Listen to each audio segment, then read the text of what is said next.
And so we end up sitting next to like Boy George and Damon Albarn on the table next to us.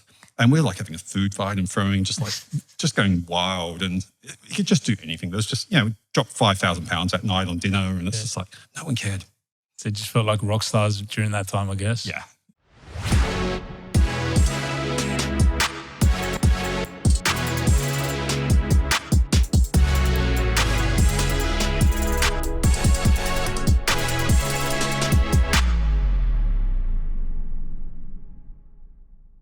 Welcome back to another episode of Defiant Talk. It's your host here, Sid, and my co-founder, business partner, and all-round legend, Jamie. Thanks for that, mate. Appreciate the intro. We've got Mark Baartse here with us today, and basically Mark's been in the e-commerce industry for a very long time, an outsourced CMO for some huge companies, including Showpo. You've grown them over 400% in 3 years with no funding. You've also worked with Woolworths, Officeworks, Microsoft, Vodafone, and a wide range of startups. And you were also named top 50 CMO in Australia in 2018 by CMO magazine, and one of the top 50 people in e-commerce in 2019. So, not a bad track record. Yeah, not a bad track record. Oh, it's been fun. It's a fun journey. So, man, tell us a little bit about your early career. Where did it start? How did it start? Were you always a marketer? No. I mean, as we were saying just before we started recording, my background's actually in sound and music, but how's that mic today? It's okay. It's okay. Thanks, Dale. It's good to sort me out. Yeah. Dale is our producer in-house. Yes, he is. Shout out to Dale. And I'm geeking out because actually, unlike most people who use like these really crappy podcast gear, he's actually got proper audio gear, which I'm super impressed by. Thank you. That's how we do it. Having a studio background. You 87s next time, mate. It's a very expensive, very good microphone, which he would be familiar with. I was saying, so music, and then probably where the interesting thing started, there was actually a natural transition, but that's too long a story, is development. So I did a bit of dev work and ended up, if you're old enough, you remember when like the MSN websites were kind of ruling the world and they were like number one in almost every country. So I was lead dev for that project globally for 22 countries. I can never remember the number. Yeah, it was 22 countries, 24 languages. Was that out of Sydney or was it? That's in London. London, okay. Yeah, so I was heading up that project for development. I had a team of like 5 developers. And how did that come about? I was working for MSN UK and we'd done some nice work. We were running our own site and they said, look, we like, some people in head office said, we like what you've done. It's like, would you like to run the rest of the world? And we said, yes. My team, not me personally, collectively. And here's the world, Mark. So they gave us basically most of the world except about, 3 or 4 countries. So we didn't have US or France or Australia. They borrowed some of our technology, but we weren't running them. And but we're running everywhere else. That was a fun little project, that one. That's amazing. And were you, so how long were you in coding before that? Was it primarily like something that you did after school, or how did that journey all start? No, I mean, there was a transition, as I said, when I was doing the sound stuff. I ended up, I'd always had like computers as a hobby and music and sound as a hobby. And then, showing my age, this is in the days before computers actually lived in recording studios. And then they started merging the two of them. Right. You started having computers appearing in recording studios, which is quite a radical thing. It's like, you're talking early 90s here. And so I was working in recording studios and they're saying, we know you do this computer stuff, we don't know what to do. And I was like, well, I do.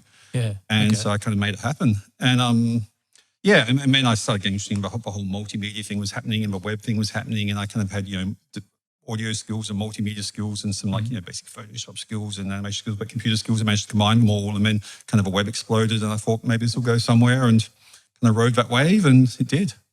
So how did you transition from that sort of space into marketing? It was mostly when I was at MSN. I looked at the marketing guys always just seemed to be having more fun, really. Yeah. And not that we didn't have fun. Boy, we did. The dot-com boom with unlimited money was a fun journey, let's say. Tell us a little bit about that. It was just like, you're working for Microsoft. It's like 98, 99. The dot-com boom's going crazy. And there's just no concept of money, right? It's just money's just like water. And so, I remember stuff like there was a group of us, about 10 programmers, and we're all like, in our 20s, all ripped jeans, bad haircuts, staggy stained T-shirts.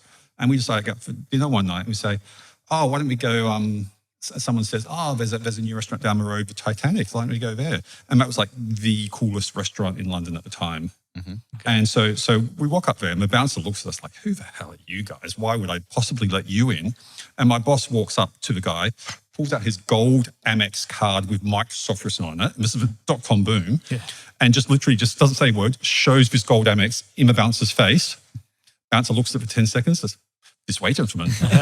And so we end up sitting next to like Boy George and Damon Albarn on the table next to us. And we're like having a food fight and throwing, just going wild. And you could just do anything. There's just, drop £5,000 that night on dinner. And it's just like, no one cared. So it just felt like rock stars during that time, I guess. Yeah. Yeah. So what was your first kind of gig as a, I guess, CMO or marketing manager? What was that first gig? And what was that progression like from working at MSN? What was the next transition to then becoming a CMO? Yeah, so then I end up, I'm Aussie originally, but just did a long stint in London. So I moved to Sydney and then hooked up at Microsoft again, ended up running Microsoft.com.au, which is kind of part technical, part marketing. And then left there after a couple of years and then ended up, what was the next job? I can't remember. I'll probably get the sequence wrong. Look at my LinkedIn, that's accurate. End up as online manager for LexisNexis, if you know them, but a really big company. They're just not that known amongst consumers. They're like Fortune 500 company. Online manager for APAC for them. And that was kind of more marketing, that job. And I just kind of like just hanging around a lot of people and picking stuff up. And I've always been about learning new things. And with the world of digital and development and stuff, it all changes so fast. Just anyone who's just, you only need to be 5 seconds ahead of the pack. Yeah. You don't need to be an expert. You just need to know more than the next guy. I remember like in the early days of development, I was doing some contracting before I joined Microsoft. And like, new technology like CSS and JavaScript and that was like being released almost daily, that stuff. Yeah. And so I'd see a job saying, must have CSS experience. And so I'd apply for it. And so they got an interview and I'd go home that night and learn it. And but no one else knew it. These technologies were literally weeks old at the time. And so anyone who had any experience, anyone who could spell CSS was ahead of the pack, who could tell you what it was. Yeah. Would you say that there's a specific way in the way that you actually learn? Is there a set of tools that you have? I'm about hands-on learning, doing it. I'm not particularly good academic. I'm not very good at like textbooks and that sort of stuff. And I like reading, but then I like applying. And I learn by doing. You've read. I'm not a specialist in this, but there's different learning styles, and my learning style is learning by doing. Yeah.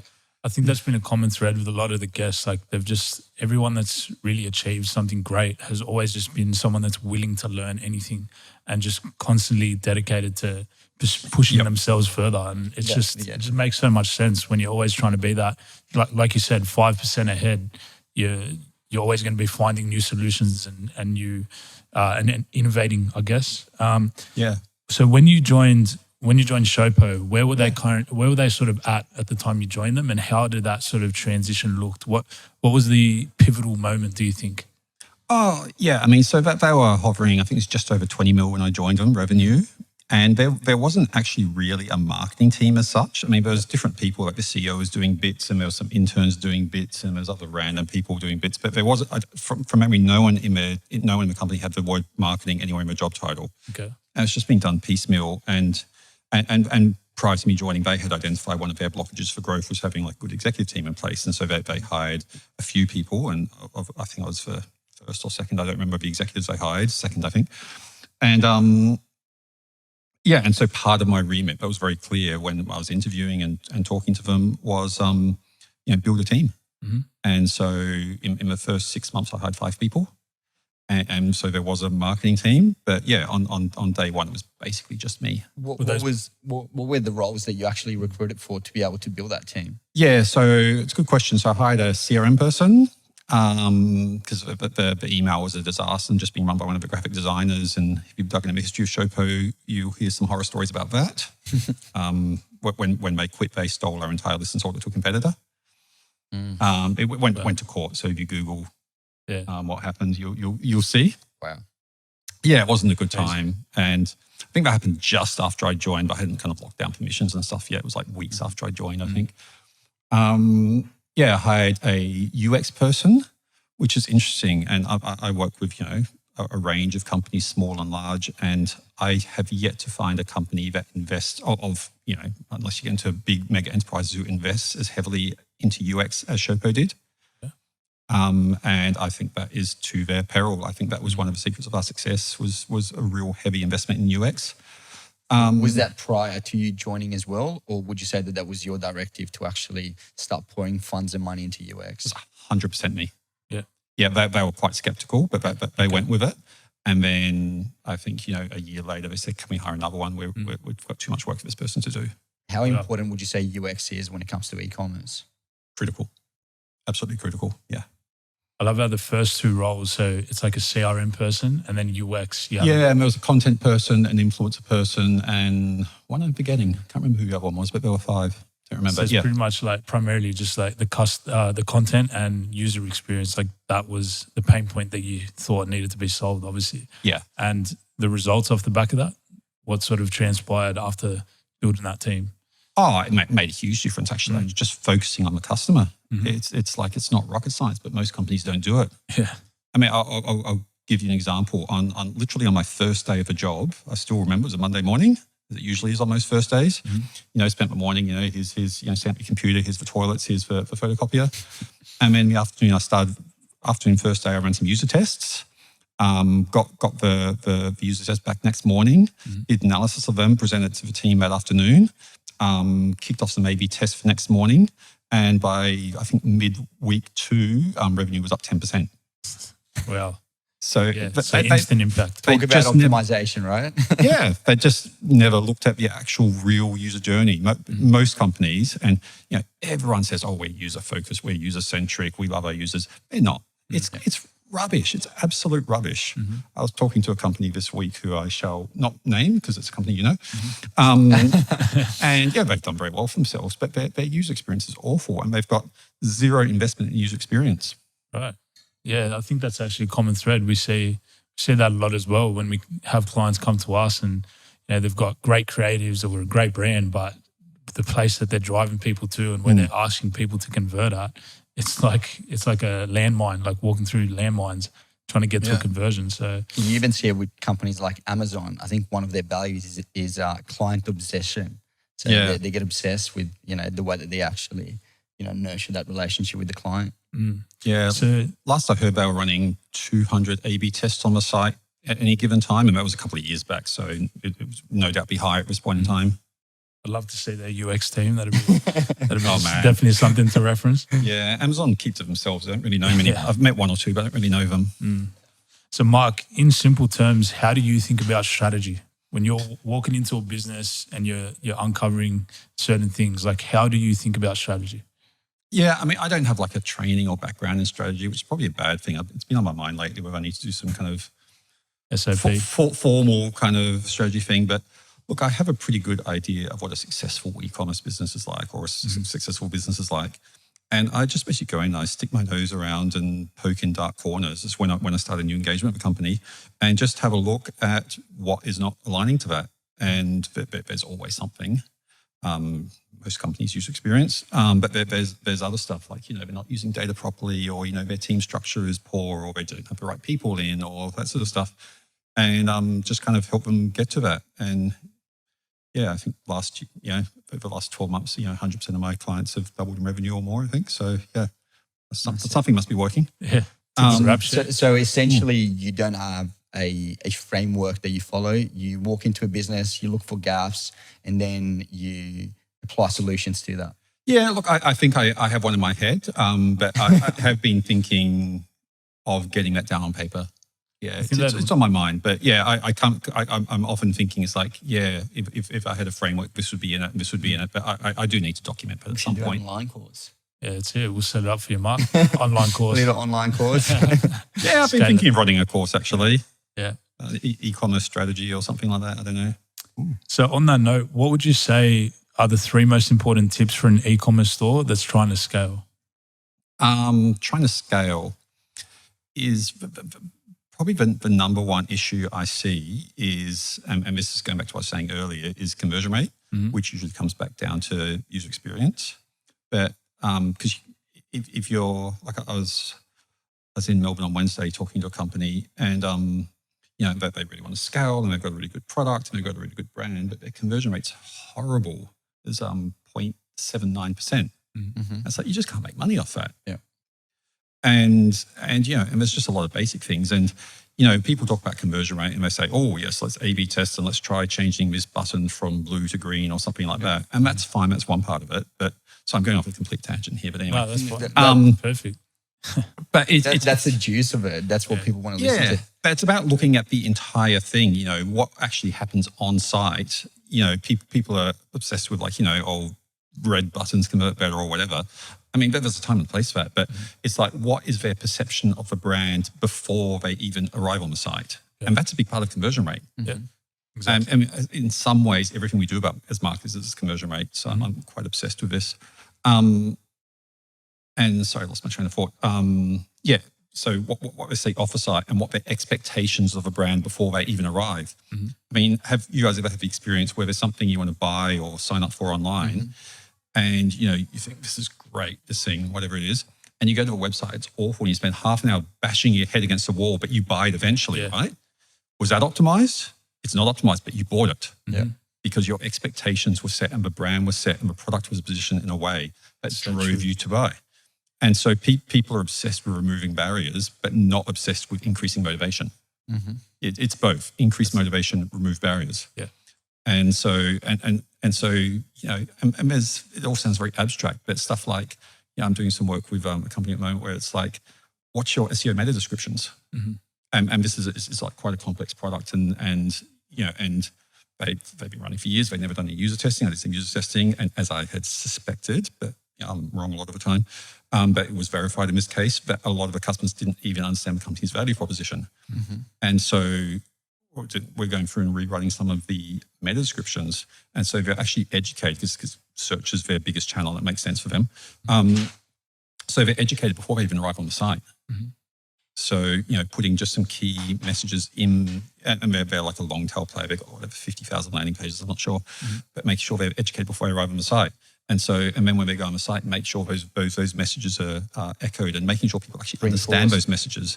And then removing barriers and all those sorts of things. And then, but what's also the logistics offering and that sort of stuff. Do you support right payment methods?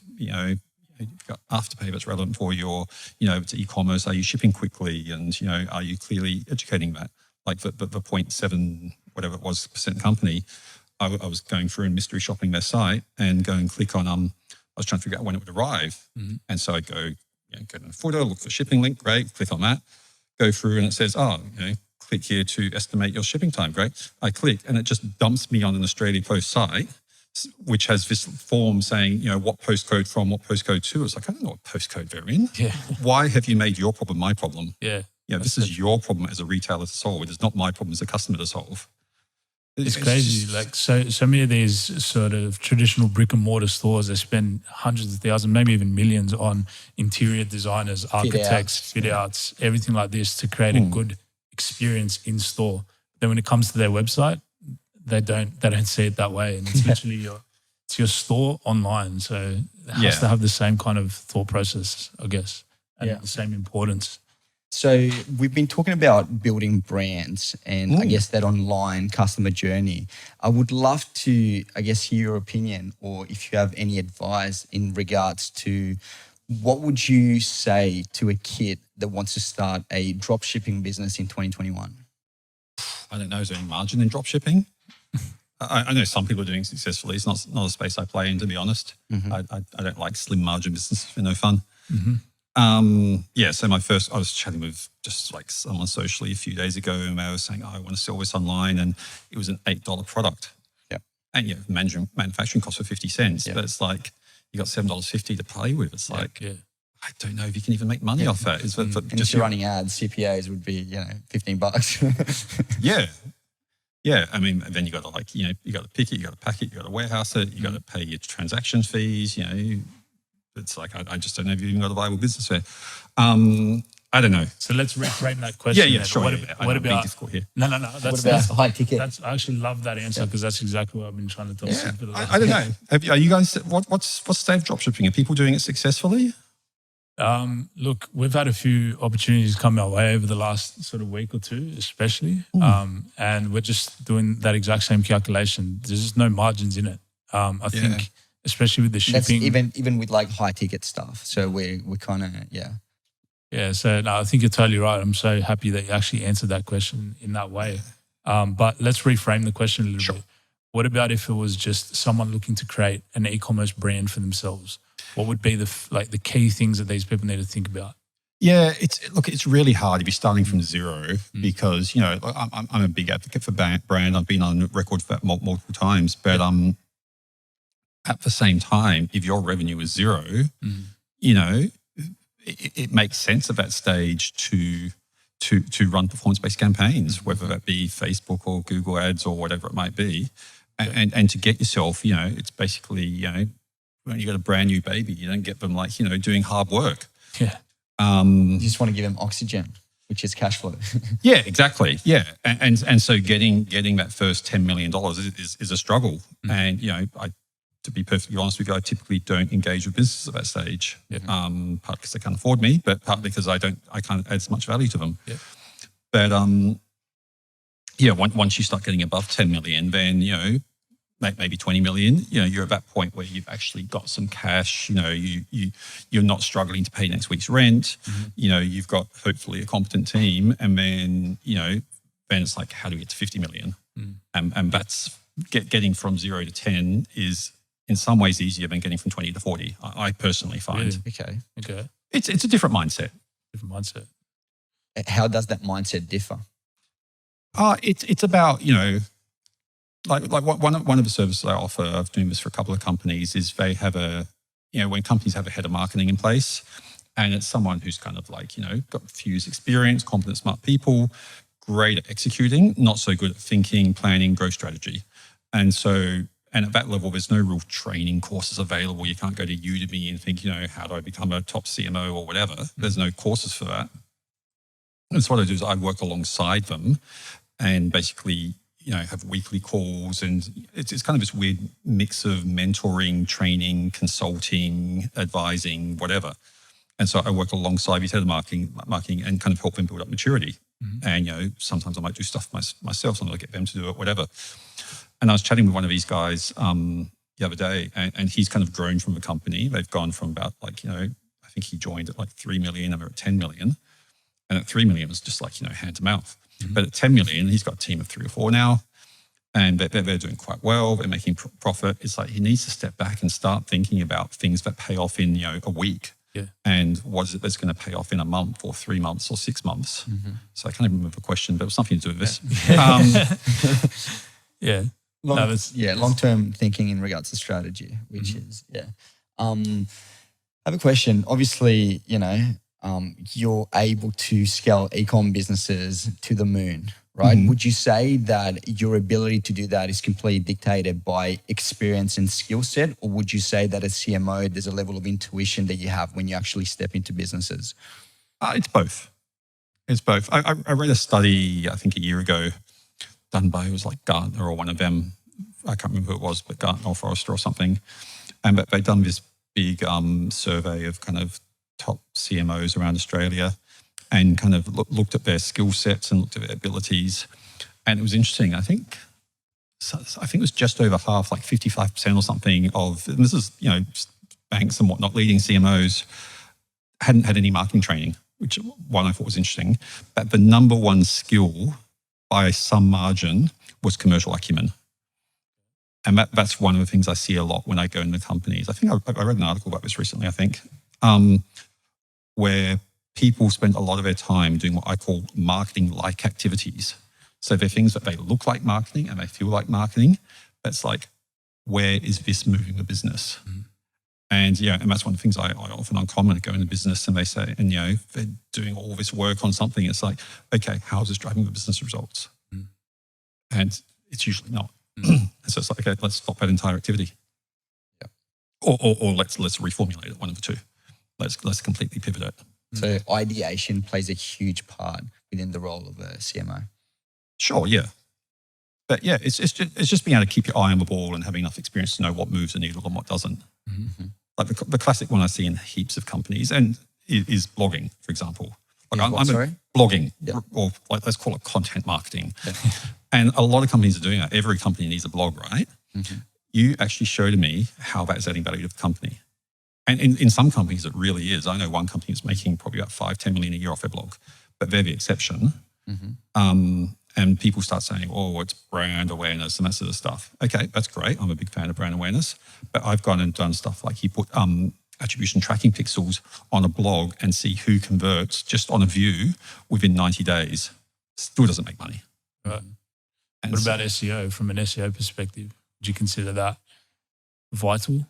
Sure, if you're doing link building, that's great. But if it's just driving people onto the blog and then they're leaving again, and then you've got data that says they're not converting at any point in the next 90 days. Why is 90 days the measure? The tools I use, that's the longest period I can get. I was trying to be as generous and open as possible. Yeah. And if you're getting like a 0.1% conversion after 90 days, What's it's the point? like... On that sort of tracking conversation, so I've seen you post a fair bit about the iOS 14 updates.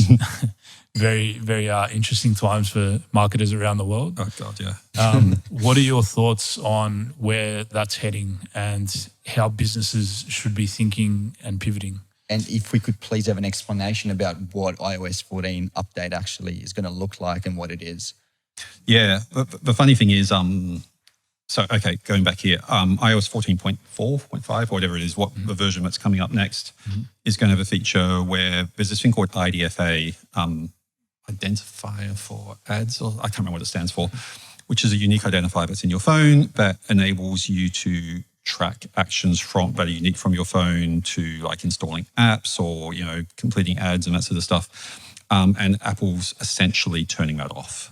So what's going to happen is next time you do your iPhone update, you'll open an app like Facebook, for example, and there'll be a message saying, hey, do you want Facebook to be able to steal all your information and sell it to pedophiles, basically, is essentially what the message will say. Yeah, I think Facebook has started rolling, iOS has started rolling that out already because I've seen it on my phone yesterday. But the way that Facebook is trying to combat that, there's actually... They have a pre-message. Yeah, there's a previous message to that. So it's a double opt-in where they try in a fuzzy and warm way, try and prompt you into actually accepting that. Yeah, so what's happened is Facebook are running a trial in Australia. They've got between 50 and 60,000 people who they have voluntarily opted in. So they're using that to do measurement impact. There's a lovely guy called Jan at Facebook who's heading like the IDFA response for Australia. Nice. And so they've opted 50 or 60,000 people in, and just by pure coincidence, I happen to be one of them. So I got the opt-in about a month ago. Right. So I've got screenshots of it all, but it'll be mainstream. So anyway, what that essentially means, it's really, really complicated, and Facebook don't really know what's happening because Apple are not being transparent as they usually aren't, and so Facebook are really running around like headless chickens if you speak to anyone at Facebook. And so basically, it essentially means you won't be able to attribute the people's response to your ads in app-based platforms such as Facebook and Instagram properly. So how do you think, obviously that's going to affect reporting, retargeting, there's a whole lot of stuff there's a whole lot that's going to impact. What's the message for business owners out there who rely on these channels? Yeah, look, it's going to be a challenging time. I'm watching this space really, really carefully. And what I have learned, because I've been struggling, it's like there's no clear information. I don't know what's going on. And so I've been talking to people who are smarter than me about it. And they're just as in the dark as me because the information is just out there. Apple are not being transparent. Facebook don't know what's happening. Google are shutting down cookies next year as well in Chrome. So the response to that's going to be a disaster. I think it's going to be an interesting time. It's going to sort out a lot of amateur marketers from better marketers. I mean, I'll give you an example. So I was chatting with a friend of mine the other day, and he saw like a watch on Facebook, an ad for a watch, and he really liked it.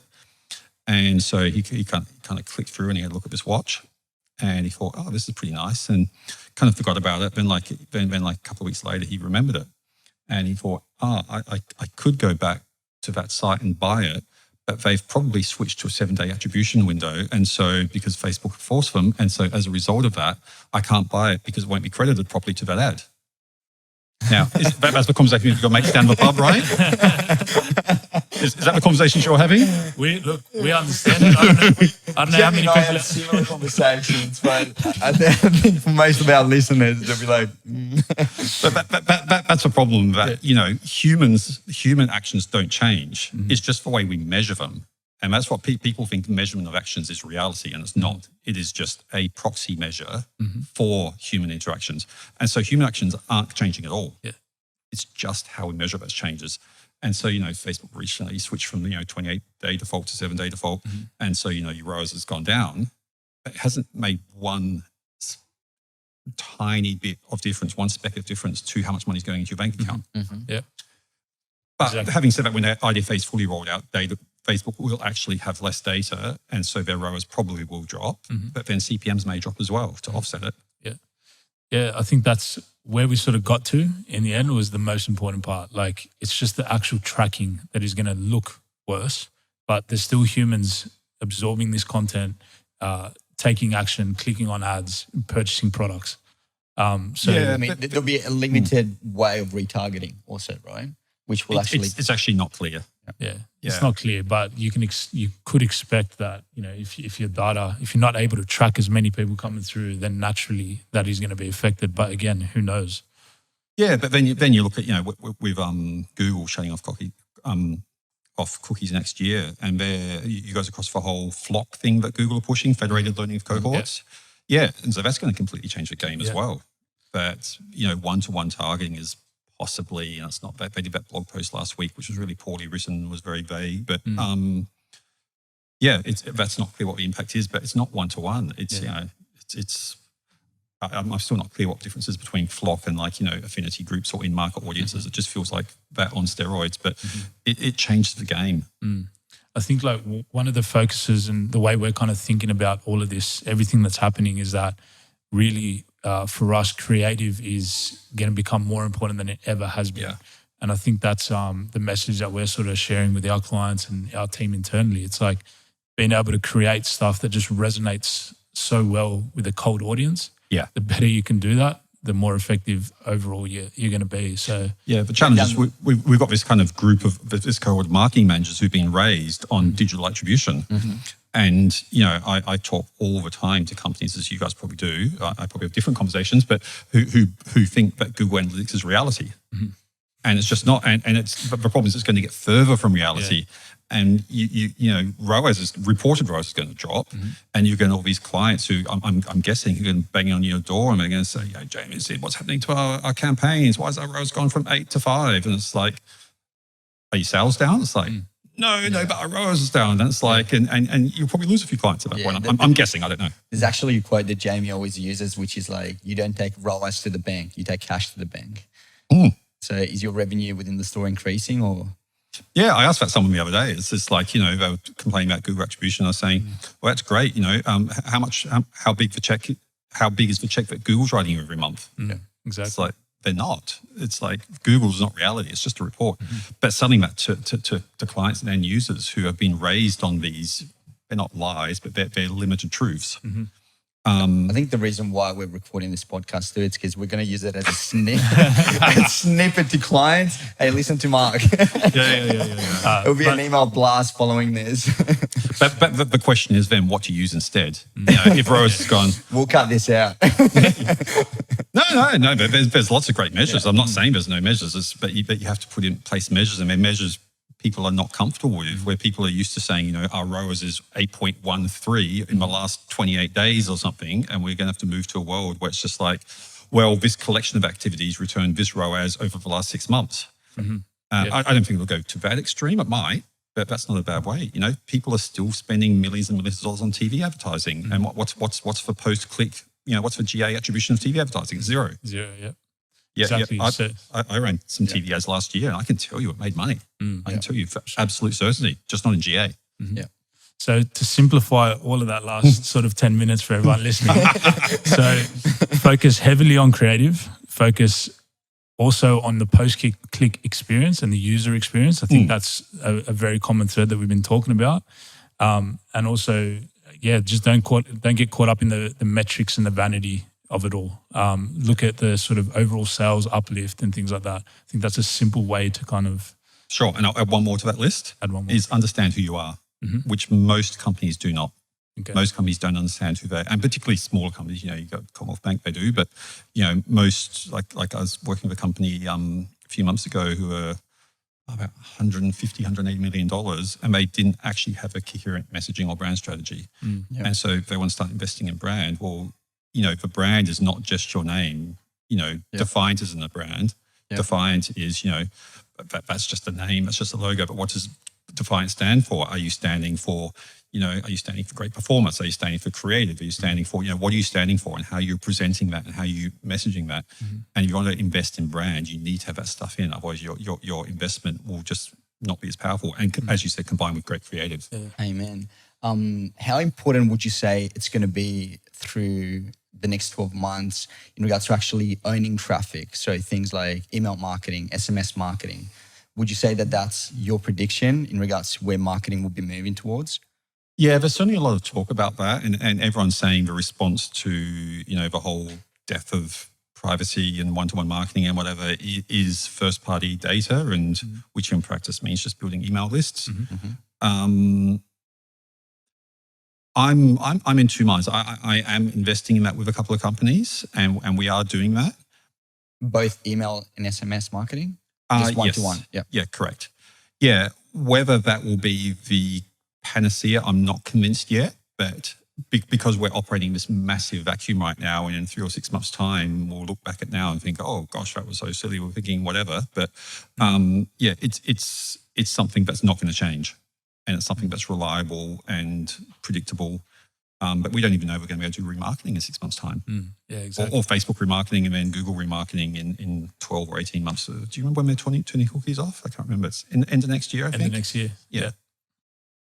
So very interesting times ahead. Yeah, but it's not a bad thing. Having said that, what I see a lot of people, building their email list, but they're doing it really badly. I was chatting with a company last week, and they're saying, "Oh, email customers are our best customers. And they have the highest, conversion rate and highest, lifetime value." It's like fairly normal. And so they said, "So what our solution is, we need more email customers, and so let's run Facebook lead gen campaigns." And it's like, well, you're comparing apples and oranges. You're comparing a bunch of people who acquired through your site and primarily through your checkout in this case, versus someone who just saw an ad for 5 seconds with a $200 gift voucher on Facebook, and they're not the same. Yeah. So it's confusing the channel with the people.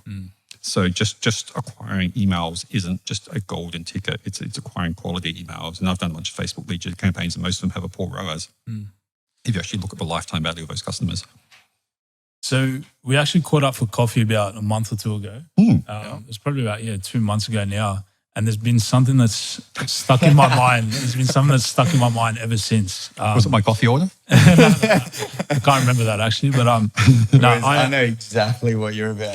Yeah, I left the meeting and I said to Sid, I'm like, fuck man, this is massissive. Like this is changing game. And it's actually the reason why I asked that question, because I knew it would blow Jamie's mind.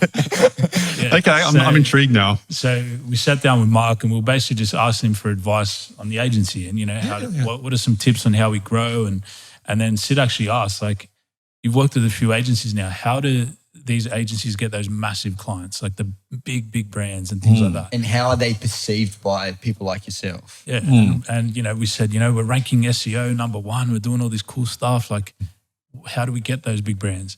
And you said very simply, big brands like that, they have a very strong bullshit meter, and they understand when the marketing's just sort of overdone. I can't remember exactly how I said it, but the bullshit meter thing. Yeah. As soon as you said that, I just realized that that's so true for a start. Like when people are good at what they do themselves, they can see through a lot of things. Sure. Talk to us a little bit about that. Like talk to us about how these bigger brands sort of look at agencies like us or other companies, and what are the criteria? What are the criteria? Yeah, it's funny. I was chatting with an agency last week, and they'd been in a pitch for a big account, a household name company, and they'd been and their agency, not dissimilar to you, come from like a performance marketing background, data driven. And they'd been up against, I can't remember who it was, one of the network agencies, I can't remember which one, and they lost. And I was was having coffee with the CEO last week over in Melbourne, and he was saying, and when we were talking about that, and I said to him, you probably deserve to lose that. And he was, taken aback. But we're looking at the company, and it's like a mature company in a mature industry, and they're not going to grow by spending more on Google Ads. That's not how they're going to grow, or spending more on Facebook ads, or even having better creative. It's going to be about emotions and hearts and minds and those sorts of things. And that's once you get to a certain degree of maturity. Because, I've talked about, we're talking about mid-sized companies when we're talking about things like, brand user experience and that sort of stuff. And that's important. But then you build up in a whole nother level again. For the enterprise companies, once you get over $1 billion or whatever, that's a whole nother ballpark again. And and so I think those companies, if you're working in a enterprise company, and it depends what you define. I'm calling enterprise, let's say over $500 million or something like that. I'm making this up on the spot. Yep. At that level that you're going to grow not through spending more on Google Ads, and it's going to be through a deeper, more strategic investment that's going to have a multi-month payback or multi-year payback in many cases. I was watching the, do you know WARC? What it stands for? WARC. What it stands for? It's a group that collects advertising effectiveness research, and you subscribe to it.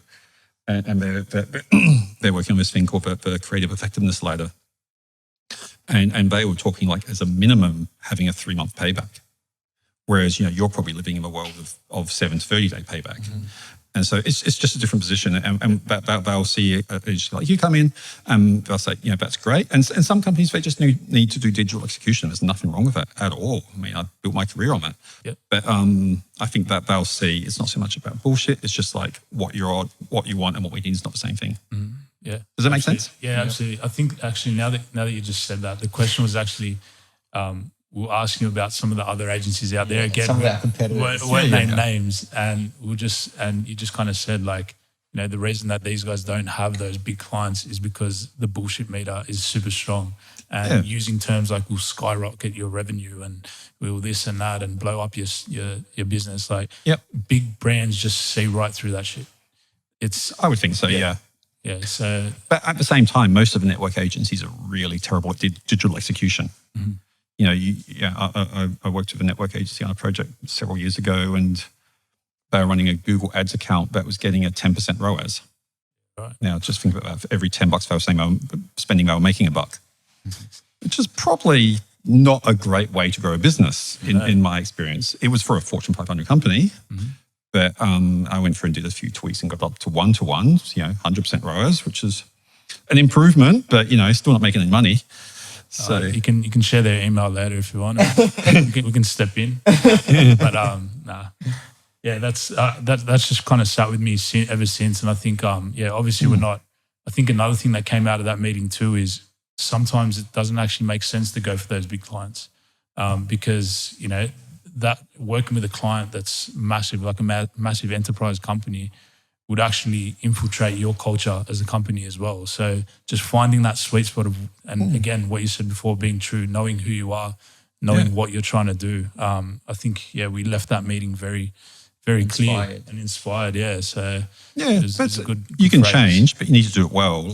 It's a big Australian company who, again, I won't name, who did a big rebrand, I think in November or December. And, but basically that they were targeting kind of a youth audience, and a lot of the staff internally had basically literally just grown older than their audience. And so they did this big reposition and they lost their youth audience and didn't recapture their older audience. And the company went under. You can probably work out who it is if you think about it for a second. And went into receivership because it was just a poor, not understanding who they are or what they do. Interesting. Very interesting. Do you have any more questions? I'm very happy to go into the rocket fire questions, which is a segment. Get ready, mate. It's a segment of this podcast where both Jamie and I will be asking a question each. It's pretty rapid fire question, but if you have the ability to elaborate, we're all ears. So I'll try and be quick. So we'll see. I'm not very good at that. We need value. Yeah, cool. We're getting a lot of that already. Cool. So the first question is, if you could turn back time and change one thing in your journey, what would it be? I'd probably start investing in brand earlier and appreciating the value of that. As in your own brand? Yeah, my own brand, but I meant brand as a medium. I come from a performance background, and I was a late convert. Mm-hmm. Nice. What's the first thing you do when you wake up every morning? Check my email, probably. Yeah. It's not good. I'm trying to get out of the habit, but I do. Let's admit it. We all do it, right? Yeah. Oh, the last 3 guests have said the same thing. So, but they all say Instagram stories. Oh, really? That's the first touch point. Yeah. No, not me. No. Should we change that question to what's the first thing other than looking at your phone that you do in the morning? I think so. Sure. But the next one would be meditating. You do? Nice. Okay, let's explore that actually. Yeah, so do you have a morning practice? Yeah, I do. Yeah, quite. Something I'm very passionate about. Yeah. Is that something that obviously you do daily? Do you use any apps? I do it every single day without exception. Every day, like every day. I haven't missed a day in 5 years, I think. Wow. Yeah, I use an app called Insight Timer. Why, you know it? I'm trying to get every single staff member on it. Yeah? Insight Timer is great. Yeah. Add me. I'm on there socially. You'll see a picture of me. Man. Yeah. Awesome. Great stuff. Insight Timer is great. You You can see my track record on Insight Timer as well to see I'm not making it up. Every single day for 5 years. Oh, something like that. I think I'm up to 1,600 consecutive days on Insight Timer, something like that. Amazing. Amazing. What does that practice look like? Is it guided? Is it? I mostly do. So I do guided occasionally, but I've been doing some of the Method Bravina guided ones lately. But primarily, it's just using the bell, the timer, and I kind of loosely follow a school called The Mind Illuminated. Yeah. Which is Anyway, How long do you meditate for? Depends on what time I wake up and what time my first meeting is. I was doing 45 minutes, but then I got really busy, so I cut down to about 15. I'm up averaging about 20 at the moment, but I'd like to get up to 40. That's my goal. What advice would you give to someone who wants to start exploring the space? Oh, the number one thing I hear in meditation is people say, "Oh, I can't meditate. My brain's too busy." It's just like that's just like saying I can't diet. I'm too overweight. It's exactly the same thing. Yeah. And plus, there's this myth which I wish would die, but that people think meditation is about having a still mind. Unless I can never get a still mind, I can't either. It's the actual practice of bringing yourself back. It's the practice and it's the observing. It's the observing, and that's a whole other thing. Once you get into the observing self, and that's a life. It's not about controlling your mind. It's about not letting your mind control you. Yeah. This is the rocket fire meditation segment. Yes. So take a deep breath, Jamie. Yeah, that's and it. Just close your eyes for a minute. Give us a big breath, mate. Give it to us. Third question. It's my turn, right? Who are your 3 dream dinner guests, dead or alive, and why? Oh, they'd all be musicians, so I don't ever want to go down there. Music's my passion outside of work. So Scott Walker, who died a bit over a year ago, who's just an amazing singer. He's my favourite of all time. You probably don't know. Another guy who would love to have dinner with Scott Walker, who died similar time, is Bowie. He'd be a good one. And who else? I don't know. Maybe John Cage. He's an interesting musician if you know him. I only know Bowie, but yeah. Sounds interesting. Yeah. What's the last new thing you've tried? Oh, last new thing I've tried. I don't know. I tried something new. I mean, I can't think of a good answer to that. Last new thing I've tried. It could be anything, like a new way of meditating. It could be food, a new advertising channel. Yeah. I don't know. I'm trying a new guitar processor at the moment. So does that count? I don't know. Sure. Yeah. Do you want us to give us details on that? Oh, it's actually a really old school guitar thing called an FX 500, which just has a very unique effect sound to it. That's nice. Now. I'm mostly an in the box VST guy, but sometimes there's no substitution for hardware. We can see our producer Dale smiling at the moment. Go for it. No, I think it was you now. No, okay, yeah. If you could suggest one book, what would it be? Oh, one book.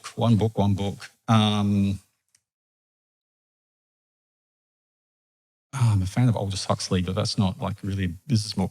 In marketing, I know How Brands Grow, Byron Sharp, which I think I told you guys about over coffee, didn't I? Yeah. Did we buy that? No, but I'm buying it today. Yeah, right. I'm going now. Okay, so what's the best advice you've ever received? Think big. My dad used to say think big to me all the time. Hi, Dad Gibson. Love that. Love it. So when you reach the pearly gates of heaven, what do you want him or her, meaning God, Or them. or them, Or them. exactly, to say to you when they greet you? Oh, I don't know. What would I want to say them grey? I know. love that you said them. Hey, yeah, we're in a Yeah. post-gender world. Let's embrace it. Yeah. I think it's great. So you did a great job helping a lot of people. That's what I'd love to hear. Amazing, man. Amazing answer, man. Yeah. What motivates you daily to be the best version of yourself? Oh, I think it's something that's intrinsic. I love growth. I love personal growth. I love learning new things. And so, yeah, I'm very motivated by that. This is our final question for today. What does the word defiant mean to you? What does the word defiant? It means forming your own way, making your own path. Incredible. I want to collect all of the answers to that question and just make like a mood board or something like that, like a mind map. We've had some epic answers to that question. So Cool. What does it mean to you? pretty much that. Just going against the norm, doing things your own way, and just not really listening to the way textbooks tell you to do things, and just trusting your gut and doing it. Sure, yeah. Yeah. It's cool. Paving the way for the new. Yeah. That's it. All right, Mark, thank you so much for joining us today. That was an awesome episode, very tactical as well, which we haven't really had on the podcast yet. So, yeah, really appreciate you sharing your insights and experience. And, It's been we'll an see you absolute soon. pleasure, Mark. Thanks, guys. Thanks, mate. Thank you so much. Cheers. See ya.